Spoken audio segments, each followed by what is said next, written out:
Педагог Аяджана Ахмеджанулы высказал свое мнение о появившемся ранее в сети обращении родителей. Они жалуются на дефицит русскоязычных учителей в Казахстане. Родители, отдающие ребенка в русский класс, сами не подозревают, что портят их будущее. 4 года назад я написал статью «Как мне жаль детей, обучающихся в русском классе». Однако до сих пор многие спешат отдать своих детей именно туда. Уважаемые родители, откройте глаза. Теперь у русского класса нет будущего в Казахстане. По его словам, за последние 4-5 лет резко увеличился масштаб распространения казахского языка. Возросло и количество преподавателей. Русских же классов с каждым днем становится все меньше. И это естественный процесс. Учителя в русский класс не найти. Почему? Во-первых, сегодня процентное соотношение казахского-русского класса составляет 75/25. Большая часть выпускников с русским языком обучения этнические русские.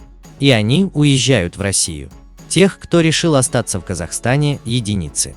Во-вторых, с прошлого года при поступлении в университет гранты язык не выделяются. Под влиянием этого казахский класс не оставляет русским даже возможности учиться бесплатно.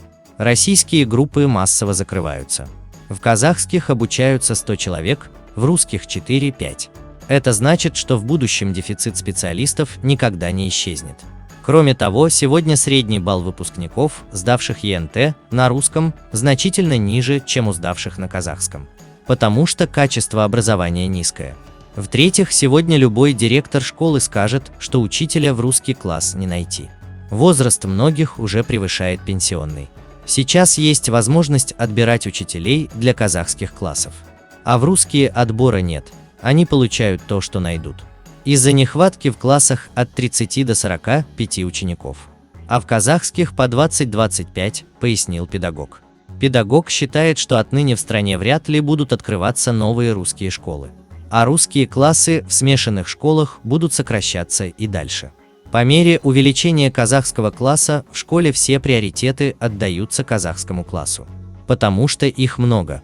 Воспитательные мероприятия будут переведены на казахский язык. А ваш ребенок, не зная языка, останется в стороне. Вам не жалко своих детей. И все это делает не рука власти, а история.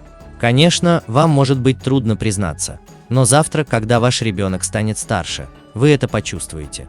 Тогда будет уже поздно. Предупредил педагог. Казахстан – древняя историческая родина казахов. И у нее единственный государственный язык – казахский. Близится день, когда школы будущего будут только на этом языке. Со дня обретения казахской независимости уже прошло 30 лет. Уважаемые родители, отдающие своего ребенка в русские группы, проснитесь, заключил педагог Ахмеджанулы.